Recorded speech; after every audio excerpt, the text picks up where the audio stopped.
So the seventh chapter, the Rambam starts out, Perush Shvius Einochen Mehem Ela Kozman Sha'otanam Min Matzah Basada. Shmitta produce may only be eaten so long as that species is found in the fields. Shnemar, as the pasuk says, believe the pasuk says that for your domesticated animals and the wild animals that are in your lands, all of this produce should be to eat. So the Chazal taught us all the times that the wild animals are able to be eat from this species in the fields, you're allowed to eat from that species which you have already harvested and have in your house. But but when it's when it's ended for the animals in the field, you're obligated to destroy it from your bias. This is the biur of Pirush Shvius. So we've mentioned many times that according to the Rambam, biur means burning, according to the Rambam. According to other Rishonim, it doesn't mean burning. So halacha beis ketzad. So how is this? Harei shahayulo grogro shvius besoch beis. So if you had dried figs in your house, ochomehem kozman shatena be'ilanos basada. You can eat them as long as there are figs on the trees in the field. When the figs are no longer in the field, it is forbidden to eat from those species in the house, and rather you have to burn them. That's the Rambam's opinion. So Rav Kook says, if he has domesticated food for the domesticated animals in the house, once they're no longer in the field, he also has to get rid of that food in the house, because the pasuk that talks about the food for the domesticated animals in the wild fields, it's not just. So Rav Kook is pointing out that the drasha that the Rambam said in Halacha Aleph only talks about getting rid of the human food in your house, but the Toras Kohanim, the halachic medrash in Bahar, also points out that that if you had animal food, if that species isn't available in the field anymore, for the wild animals, you have to get rid of it for your domesticated animals as well. I just have to get one thing over here.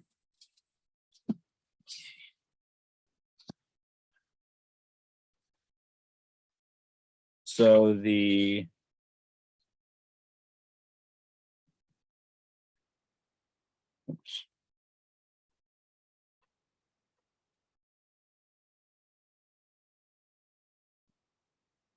okay, halacha gimel. Hayulo peres merubin. If he had a lot of produce or fruits, he should distribute food for 3 meals to a lot of different people. But it's forbidden to eat after this biur time, whether you're a rich person, whether you're a poor person. And if you're not able to find anyone to give it away to, you have to burn it in a fire or throw it into the Dead Sea. Now, the Dead Sea is different than any other sea because the Dead Sea is so salty, it really ruins everything, it destroys everything. And you destroy it for any way that is a real destruction. So the Rambam's opinion is, after the biur time, he learns biur as like burning, like biur chametz. We have to burn our chametz or destroy our chametz. So the Rambam learns that's the same thing for Perush Shvius. The Ravid argues on here. The Ravid says, "B'chayroshi lo heir v'lo hitzer mawa biur ha'oser al kol adam." So maybe he says that. So if you can't eat it anymore, the Ravid's saying, why could you give 3 meals away to someone else? So maybe he holds that distributing to three meals of food to other people is the end of the biur, but that's not true.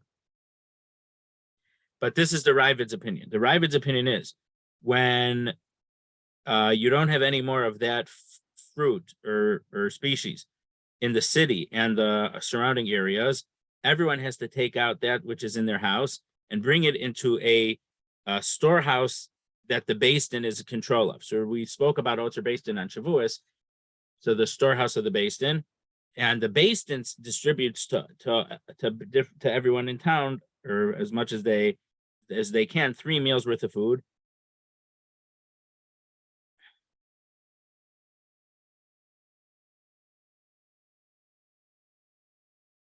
I guess for Shabbos and for every day until they have no more food. And if the Beis Din doesn't have a storehouse or there's no Beis Din that distributes, people should just bring it out into the street and declare them ownerless. But then once it's declared ownerless, even the owner is able to take possession of it again.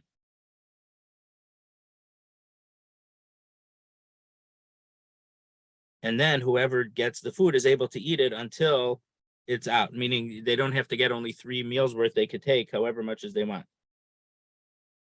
And this is from the whole land, from Yehuda. So there's 3 land. We learned that there were in the Mishnah, there's 3 lands for Shmitta. So in Yehuda, there was a date for the whole Yehuda. In the Galil, there's for the whole Galil. And the other one was, I think, was Aver Yarding, but the Rabbi doesn't say that. After there's no fruit left in the whole land. So according to the Rabbi, there's 2 stages. The first stage is when it's done in your city, but it's still available in the field outside the cities. But then once it's not available in even outside the cities in the fields anymore, then you have to destroy it completely by means of burning or destroying. From that time of Biur, if you would have something mixed with something else, let's say you cooked, you put orange juice into something to make it sweet. So the orange in there, just because you have it in there, doesn't mean that it's going to make it sir. It's not like milk falling into meat. Well, he's saying what he's saying is whatever. It's in regard to bittul, that if something that's eventually going to be mutter, let's say chametz on Pesach, if chametz falls into your chicken soup, the whole chicken soup is usher. It doesn't matter if it's 1 in 1,000, because since chametz is eventually going to become mutter after Pesach, there's a halacha that it's not, if there's a way that it's going to eventually become mutter, it's never going to be nullified. So this, after this biur, because it's never going to, it's going to remain forbidden, it could be nullified with a certain ratio. He doesn't say what that is. It's probably 60. But however, the first biur, when he says that you have to declare it ownerless, since it could become permitted by either giving it to someone else, then if you have a taste of one of that food in something that you made, then it's completely forbidden, and you have to then, I mean, you don't have to destroy it. Let's say you cooked, I don't know, you made I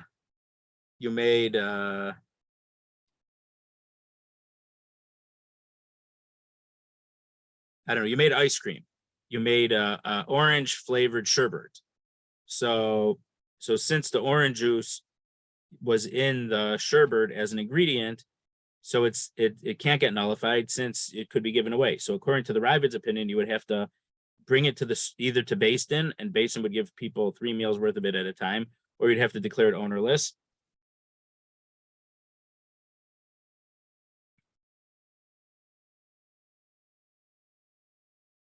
And then the rest of this is talking about so the Ravid's opinion is a little different than the Rambam's opinion, but according to the according to the Ravid, there's 2 levels. There's the first biur is when there's no more of that fruit, obviously coming into the city. Obviously, people in the city might have a lot of that produce left, and then it's not forbidden. But then after that's not available in the fields anymore, then the produce or that species is completely forbidden, and it has to be burnt. And we mentioned that the Ramban's opinion is the most lenient. The Ramban only holds like the first opinion in the Ravid, or the first half of the Ravid, that when it's the Zman Biur, you have to declare it ownerless or give it to the Oter Beis Din. But he holds after that, there's no second Biur. So you never have to totally destroy it. That's what the Ramban holds.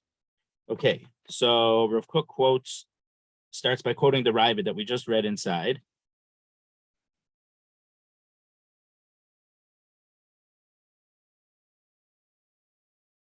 And then the Smag and the Ramban hold that there is only one biur, and it doesn't involve destroying or burning, because you never find that because there's some Gemaras talks about certain prohibited items that have to be burned, let's say chametz or avodah zarah, or certain things that have to be destroyed, buried, and you're not allowed to have hanaf benefit from them.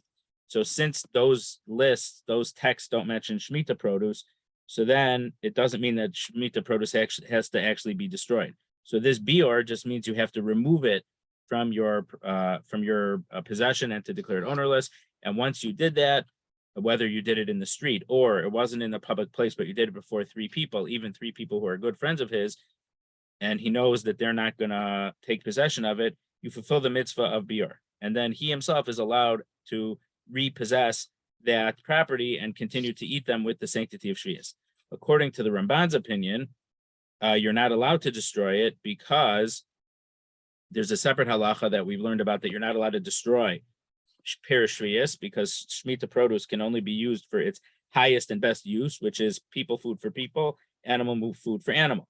And we said, and things that to dye, you can dye clothes for humans, but you can't use human food for animals, and you can't waste it, things like that. So from the halacha, la'achlav lo lahefsid, you eat shmita produce and you don't lose it or waste it, except according to the Rambam's opinion, this biur is a mitzvah from the Torah, and therefore there's the halacha of to eat it and not to make it lost only applies before the biur time. But once it's the time of biur, we're obligated to destroy it.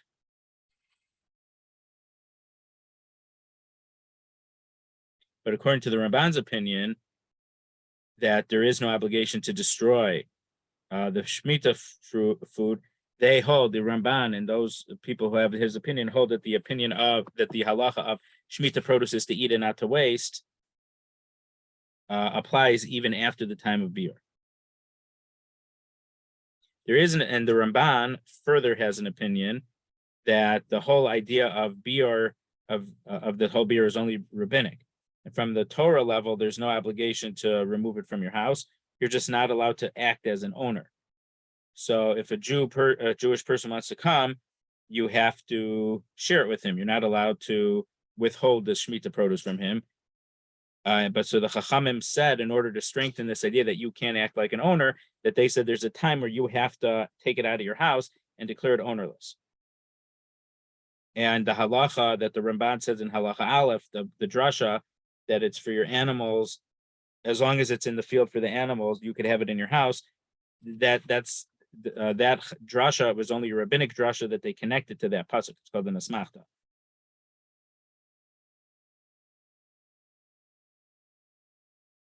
And according to that opinion, the prohibition to eat it is that you're just not allowed to eat it if you didn't declare it ownerless.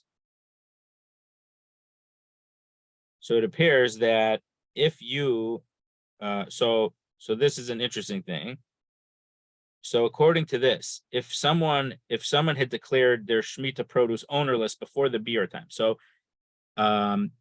depending on the species of what it is, there's a different time of the year where for different times of the year when different Shemitah produce is empty from the field. So it's not like there's one date that you have to declare all your Shemitah produce ownerless. It goes species by species.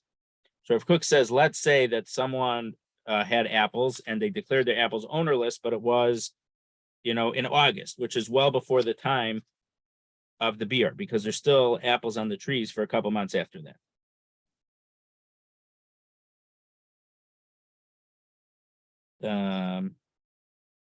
Then the biur happens. So according to Rav Cook says, according to the Ramban's opinion, you have to do biur again when the apple time comes up. And then you could repossess it again.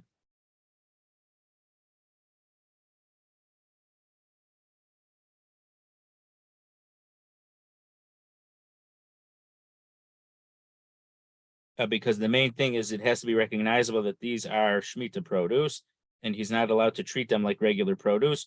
And the way he does it is by declaring them ownerless, or by putting them in the street. So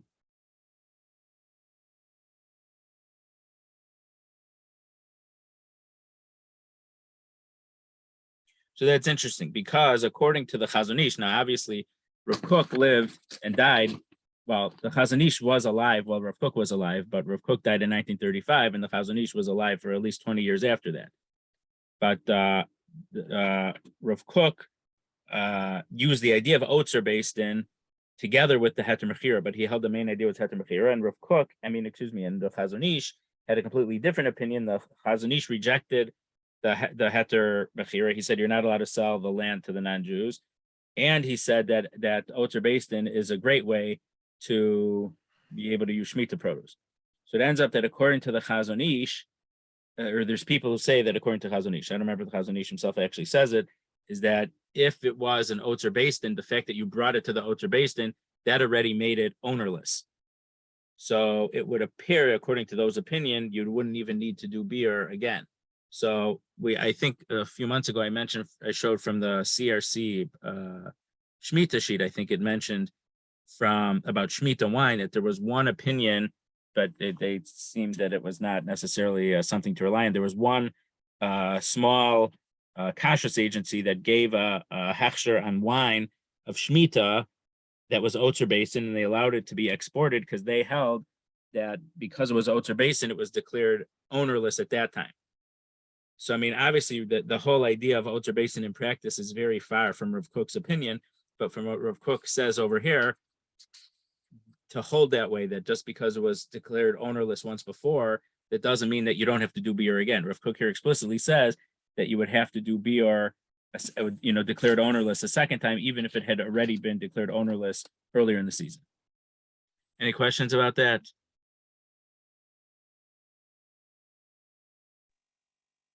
No. Okay, halacha dalet.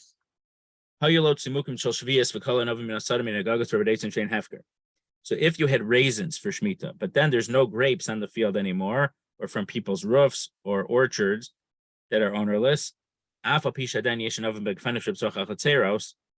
so we mentioned several months ago, 4 or 5 months ago, when we were learning about the vegetables, what is it called? The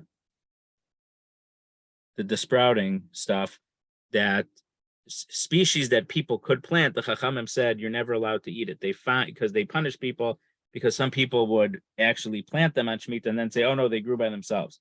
So the halacha there distinguished between stuff that people sometimes grow in their gardens in their house, meaning there's some levels of cultivation that you grow it in your field, and some people would grow it in their garden by their house.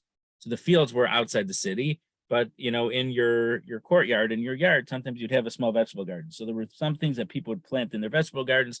Chachamim said if people sometimes planted in the vegetable gardens, you can't use that species. But there were some type of vegetables that people wouldn't plant even in their vegetable gardens. If you'd find them in a public place, you're allowed to eat it because we're not worried that someone planted, because it's something that no one planted. So we're using a similar idea over here. There's grapevines that there's some people grew grapes near their houses, but the main grape vineyards were out in the outside the city. So if in the vineyards where they were growing the grapes, they don't have any grapes on those vines anymore, even though the grapevines in people's yards still have grapes on them, you're no longer allowed to eat those raisins just because you have trees in your yard, because the wild animals can't get those in your yard. The wild animals stay outside the city. But if you have grapes that are very hard and those aren't finished until the very, very end of the season, you're allowed to eat those raisins because of those hard grapes that are still on the vines and are not ready. Okay, Rav Kook brings down the Aruch. The Aruch's opinion is that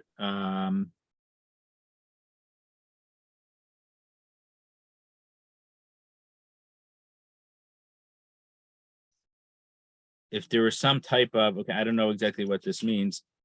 There were some type of seeds in the tfichim of cheresh. I don't know what that means. That people used to put them in their house to feed birds. that's considered as if they're still around and you can still eat it.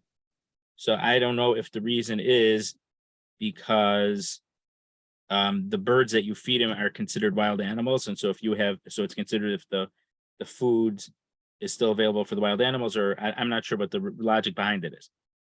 Okay, and then he brings an opinion that says the fact that you're not allowed to rely on the grapevines that are in your yards, that's only when people kept those vines in their yards for themselves. They didn't let everyone else use them. They didn't treat it like it was ownerless.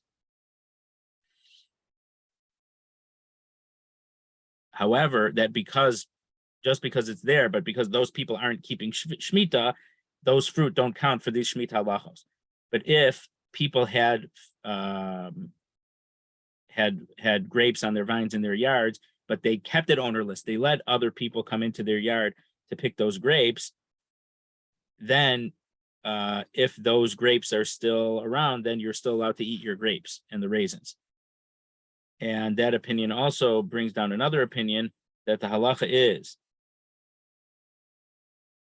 He mentions that as a possibility, but then he says we don't paskin that way, because we say even if they're the only produce that's available is from a locked, guarded field, if it's still available in the field, you are allowed to use that. You're allowed to eat it in your house from that species.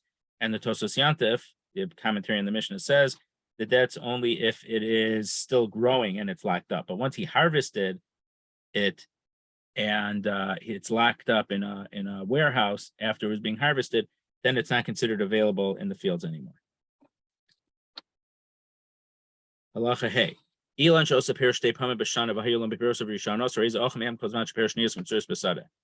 If there are fruits, there's not that many trees, but some trees produce a crop twice a year. So if you had from the earlier crop, but the fruit of the later crop is still on the tree, you're still allowed to eat from the first crop. Because the same species, even though it's from the earlier crop or the later crop, it's still the same species, it's still available in the field. But if it's fruit of the autumn, so in Israel and in those regions, the season is during the rainy season. So if a tree had in the rainy season and then in the fall, that's not considered that's not, you can't eat from the earlier crop because of the autumn crop is still coming. So according to the Rambam, it looks like these fruit appear to be a different year's fruit. So Rav Kook mentions from the Bartanura and Nadarim that the autumn crop is a worse, inferior crop. And if it would be, and you can only use it, let's say, to make ciders or vinegars out of. So therefore, it's considered a different crop. So according to, so therefore, Rav Kook says, according to that opinion, if they would be of the same quality of the earlier crop, then it would be considered the same halacha. But according to the Rambam, I'm just wondering, the way that I read the Rambam here,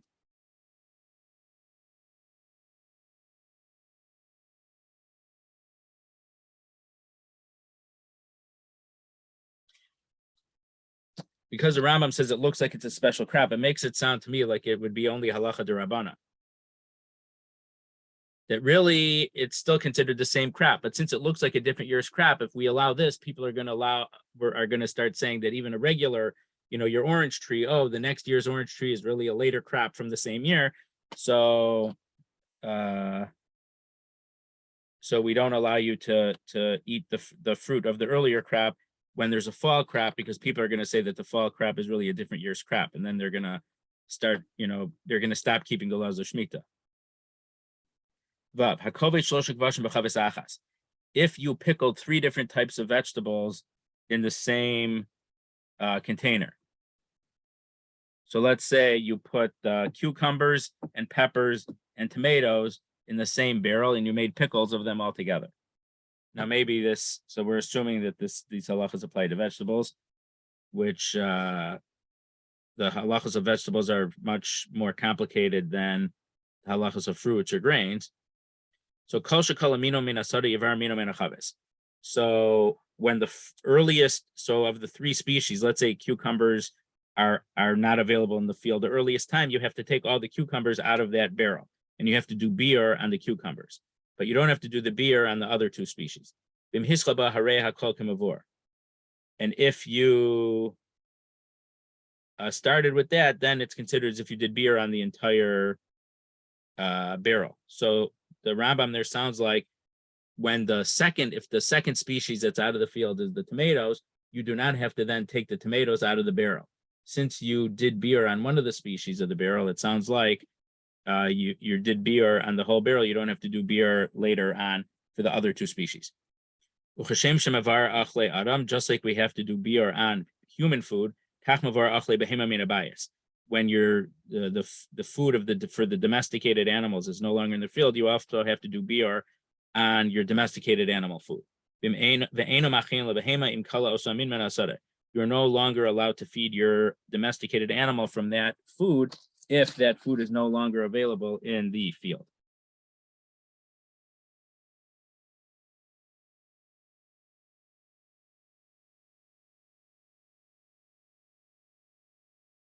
Okay, so Rav Kook says in regard to the idea of if you started the barrel, it's considered as if you did a full beer. The Radvaz in this halacha says, the commentator on the Rambam, the Radvaz, that when it says that if you began from the barrel, it's as if you did beer on it, that doesn't mean that you don't have to do another beer on it, the way I explained it. And you'd only have to do beer if you haven't started from the beer. But it's to be strict that we say that if you pickle three species together in one barrel, even though each of them receive taste from the other things, because halachically, if you pickle things together, they transfer taste. So even though it's not actually cooking because it wasn't through heat, but the halacha is if you pickle things together, they transfer tastes. So if you just put them together with just water, the halacha is it takes 24 hours. If you put it with vinegar or something sharp that would help promote it, it's much quicker than 24 hours. I think the quickest opinion is that after 6 minutes. So I don't think people do this anymore, but some people used to use some type of, I don't know what they use. It wasn't plain water when they were cleaning their romaine lettuce for Pesach. But this I heard, it must have been 15 years ago or more. You have to clean the lettuce in more than 6 minutes. And so we said, whoa, what's going on here? So Moshe told us that was people who didn't use plain water to clean the romaine lettuce. So if you had something that was sharp, then it's considered as if the romaine lettuce now has this other taste, and now it won't taste like maror anymore. But if you put in spices to pickle things, you don't have to wait 24 hours. And I mean, in another halacha about that halacha is that you're not allowed to make pickles on Shabbos. But there's actually could be two malachos for that, because there's one malacha, one of the malachos that involved tanning leather. Part of tanning leather, they would put salt or other things on the animal hide to process it. So putting a lot of salt or pickling spices on vegetables is a tolda of that malacha. So even without the malacha of cooking on Shabbos, that malacha. So yeah, so because I'm trying to remember, I don't know if it's a chachmas adam. There's an opinion that yeah. So let's say it's not pickling, but let's say you put a few different type of foods together at the beginning of Shabbos.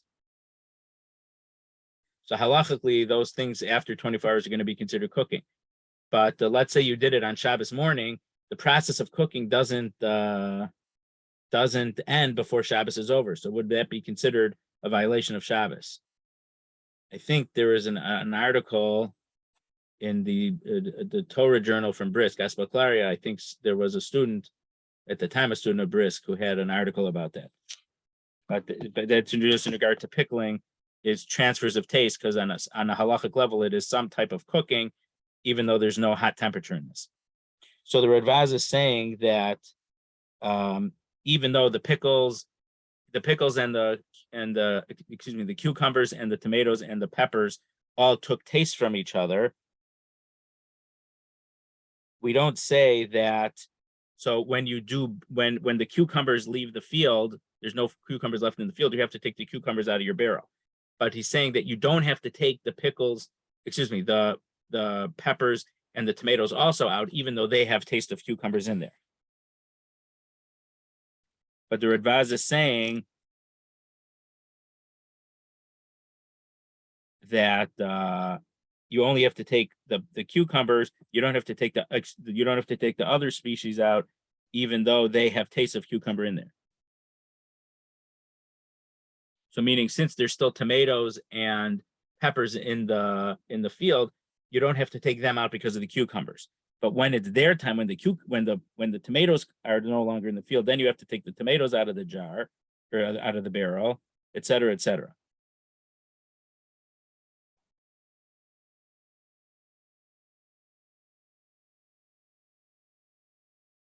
But when it's saying, he seems to explain that vim hischaba, if you started using the barrel. So what if you kept the barrel up and the cucumbers so you haven't even started the pickles, and now the cucumbers, you didn't eat the stuff that you pickled, but now the cucumbers are out of the are no longer in the field. It's considered 3 different species. But if you had opened up that's pickle jar, and now you're eating from all the stuff, it is now fused into only one species.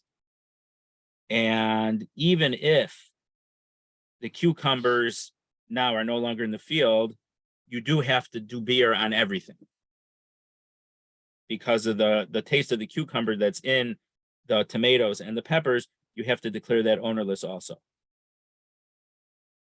So basically, the Radvaz is saying that when the Rambam says im hischal b'hareha kol kamavur, if you began it means if you began eating from this jar or from this barrel. I'm calling it a barrel just because, think of they used to have barrels of pickles and stuff. So if you began eating out of this, it's become one unit, and the tomatoes also have a taste of cucumbers, and the peppers also have a taste of cucumbers. So when the time of cucumbers is when the cucumbers are no longer in the field, you have to make the whole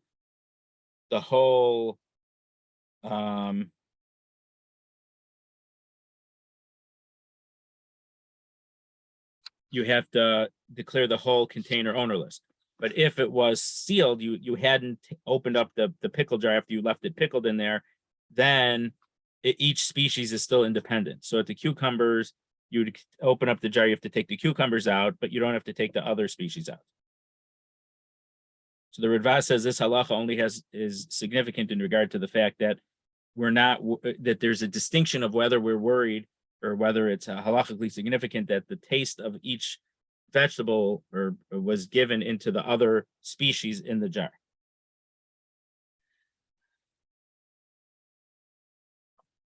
And then Rav Kook brings an opinion. Who's this opinion?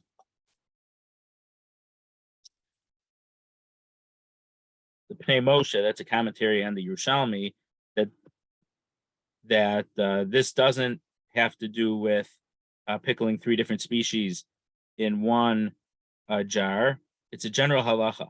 Once the beer comes and you have in a city an Otzer Bastin, a Bastin storehouse, once you brought it into the Otzer Bastin, you did beer, and you don't have to do beer another time. So what he's saying here is what I brought up at the end of Halacha Gimel. When I said that there was an opinion that if you brought it to the Otzer Bastin, it's considered as if you did beer. Rav Kook is bringing that halacha, that opinion right here, and he's attributing that opinion to the Pnei Moshe, which is a commentator on the Gemara Yerushalmi on this, the Mishnah, which is the source for this halacha. Halacha Zayin. So the in the middle of Halacha Vav, the Pnei Moshe learns v'im hiskal b'hareya kol kamavur. If you began declaring it ownerless, by means of giving it to the storehouse of the base, then it's considered that you did biur, even though the species is still available in the field. Halacha zayin. Just like you have to do biur on the actual produce of Shmitta, you also have to do it. Sorry that this is keep moving. You also have to do it on the value, on the coins. Ketzad harei shamacha rimonim shel shvius v'arihu ocha b'demehem v'kol rimonim min alon shebesad of nishar etzum min adamim shemach rehem chayav levarim. So let's say you bought pomegranates, Shmitta pomegranates, in a way that you're allowed to, for money, and their pomegranates are no longer available in the field, and you still have those coins. Now, what were you supposed to do with the coins? You were supposed to buy other human food with those coins. But let's say you didn't, the food is still there, you're going to have to throw those coins into the Dead Sea. And because the Dead Sea is so salty, it's gonna make the coins rust and no longer be coins anymore. So so you have to do biur on the coins also. Rav Kook points out that also if you sold animal food, you also would have to do biur on those coins. So ketzad osa, what should you do with the Shmitta food? You have to buy with them human food. The Rambam doesn't say human food, but the halacha we know from before is that you could only buy human food with this money. And then but because it's already considered as if the biur is there, you have to give that food away to different people, 3 meals worth of food at a time. Or if you can't find food to buy with it, you have to throw the coins into the Dead Sea. I don't know why the translator here says Mediterranean Sea. Yam HaMelech means the salty sea, and it means because it's going to make it the excessive salt level in the Dead Sea is going to make it rust quickly. The Mediterranean is the Yam HaGadol, I think. I don't know why he translates it that way. Okay. Rav Kook says, like we explained before, according to the opinion of biur that you just have to make it ownerless, according to that opinion, just like you fulfill the mitzvah of biur just like you could just declare your food ownerless, you could just put the coins out on the street and declare them ownerless. And that's what the Beis Yisrael says in the Pa'asa Shulchan. Okay, let's keep going. Actually, we'll see how much we can cover, but halacha tes and yud are together. So shalosh artos lebir. There's 3 regions of Eretz Yisrael in regard to biur. Eretz Yehuda kula hahar v'ashvela v'emek eretz achas. So the land of Yehuda, with the mountain and the plain and the valley, that's considered one area. Ever hayarden kulo. Shiflas lud v'har shiflas lud u'mibeis charon u'mibeis hayam eretz achas. The Ever hayarden, which includes the plain of Lod and the mountains around there, and from Beis Haron, including the sea, that is one region. The Hagalil, the Galilee, Kulo, the entire Galil, Ha'elion v'Tachton, Utchum Tveria Eretz Achas. The upper Galilee, the lower Galilee, and the area around Tveria is all one land. So, in each of these 3 regions, you can eat from the produce as long as one place within that region has that produce in it. So, for example, let's say the olives in the Galil are on the trees later than they are in Yehuda. So if you're in Yehuda, you could only eat that thing as long as it's in Yehuda. It doesn't matter that it's in Galil. If that's your geographic location, you have to follow the latest time that that species is on the tree in your place. You can't rely on what's in the Galil. Yud, Ketzad, Hayula Peres Beretz Yehuda, Ochmeim Kosman Sheish Meosa Min Bachal Eretz Yehuda Kula. So if you had fruit in Yehuda, you could eat in the region of Yehuda, you could eat from that species as long as somewhere in Eretz Yehuda that is still on the trees available for the wild animals. Or if it was in Galil or Ever Yarden. Okay. So Rav Kook says, the Rash in the 9th chapter of the Mishnayos, and Tosos and Psachim Daf Nun Beis says, the distinction of the 3 independent regions that within each of these three regions, there are three subregions. So there's 9 total subregions. Yehuda has 3 regions, Galil has 3 regions, and Avery Yarden has 3 regions. So Tosos and the Rash says that if you're in one of these subregions, let's say you're in the mountains of Yehuda, you can only eat from that species as long as in the mountains of Yehuda there are that fruit or that produce available. But let's say you live in the mountain and the mountain doesn't have it anymore, even though in the valley it's still available, you're not allowed to eat it because in your subregion, that fruit is that species is no longer available to the wild animals.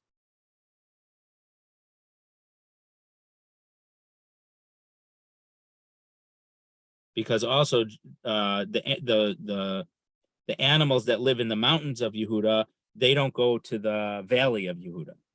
So each subregion has its own ecosystem, I guess, of animals. So within your ecosystem, your region, your subregion,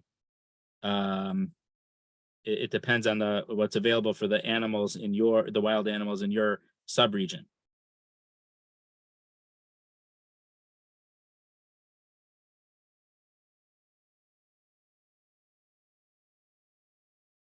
And the Vilna Gaon says in Shnos Elio on that Mishnah. So just like there's 3 lands, the whole Eretz Yehuda, the mountain is called Har HaMelech, the mountain of the king. The plain is the southern plain, and the Amek, the valley, is Ein Gedi till Yericho, and the Galil has 3 regions: the Upper Galilee, the Lower Galilee, and the valley, and which is from Kfar Hanania and above. The places that don't have sycamore trees, Shikman, that's considered the Upper Galil, and for Hanania and below, anything that does have sycamores is called the Lower Galilee, and the Amek and the boundary of Tiberia and the hill of Ginosar are the 3rd areas. Then the lower part of Lud, which is also part of Avery Yarden, that's in the Chelek, that was the portion of Binyamin, of the Eretz Yisrael that went to the tribe of Binyamin, which is between Yehuda and the Galilee. That has the same status as the southern plain of Yehuda.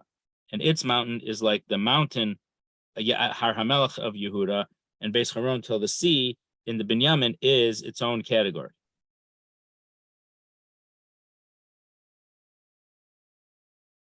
Meaning it's all considered one place, even though it has the 3 different geographic features, a mountain and a plain and a valley. These 3 distinctions that we have in Avery Yarden, also there we have a mountain, we have a plain, and we have a valley. So the Hars, for example, are the Hars, the mountains of Mochaver and Gedor. And the lower places are like Cheshbon and all its cities that are in the plain, not the valleys, the plains, like Cheshbon, which we read about at the end of Sefer Bamidbar, that are by Divon. And the valleys are of Avery Yarden are considered Beis Harim and Beis Nimra and Sukkos and Tzvon.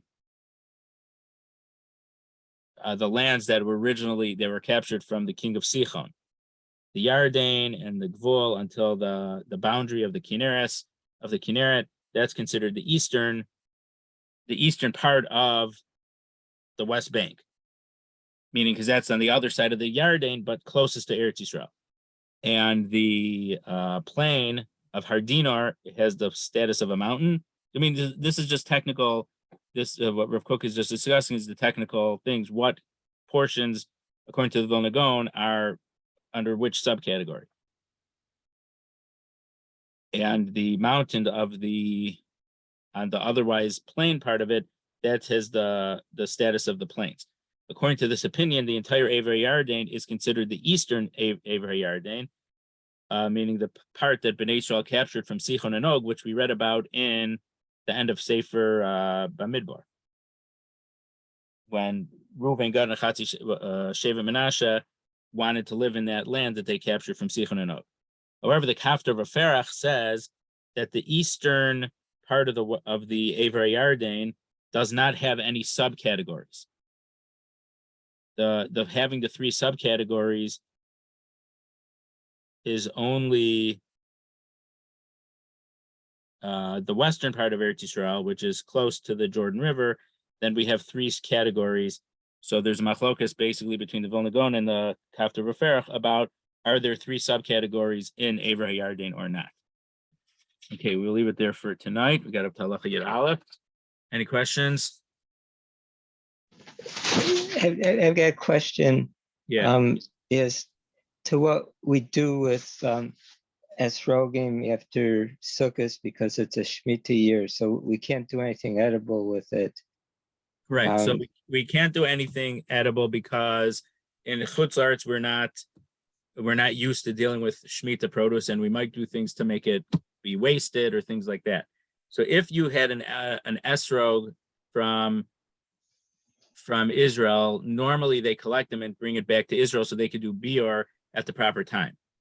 According to the opinion that if it was grown through heter mechira, so then it didn't have any Shmita sanctity, so then you would be allowed to do whatever you want with it because it's not considered Shmita produce. But the stuff that I got was all from Morocco, so it wasn't from Israel, so there's no problem. You can do whatever you want with it. Oh, great. So, okay. So if you got it from me, you could do whatever you want with it because it wasn't from Israel. But even the stuff from Israel, usually when 2 and 3 and more Shmitas ago, when we had stuff from Israel, we would collect it and then we'd give it back and they would send it back to Israel to do the bior. But technically, if it was heter mechira, and I don't know how many esrog farms or grow orchards in Israel have heter mechira, according to the way that Rav Kook paskins, there's no Shmita sanctity at all. The Chazon Ish doesn't paskin that way, but it's whatever it's. But yeah, stuff for me, it wasn't from Israel, so you can do whatever you want. You could throw it out. You can eat it. You could put it in your salad. You can make esrog jelly. You can put it in your vodka, whatever you want. I planted some seeds 4 years ago, and I have little trees in the house. So I want to give some seeds to the kids in California. And Sarah has a backyard. I want to see how well it grows in California. Have they ever budded in the ones that you have? No, I have to transfer it into a bigger pot. So it's about 3 feet right now. Yeah, so I'm going to put it in a bigger pot. But it's like 4 years old. Right. So my father has stuff. It's probably about 10 years old now. Arkady had started, and now they're about 5 or 6 feet tall. And sometimes we get buds, but we never actually got a little fruit on it. But Cookie Goldrich's son has been growing them there for decades, and he spoke. Were you able to hear? Yeah, I missed it. Yeah, I also missed it, unfortunately. But he did consult when he was in town a couple of years ago. He took a look. Oh, that's fun. My father's trees, and he thought that they were good. But Sarah's got a backyard, so when she comes in for Thanksgiving, I'm gonna give her some seeds. Okay, great. So, but I wasn't sure. So, as long as these are from Morocco, I'll give her the seeds. So they're mutter banah. Yeah, it's not a problem. Okay.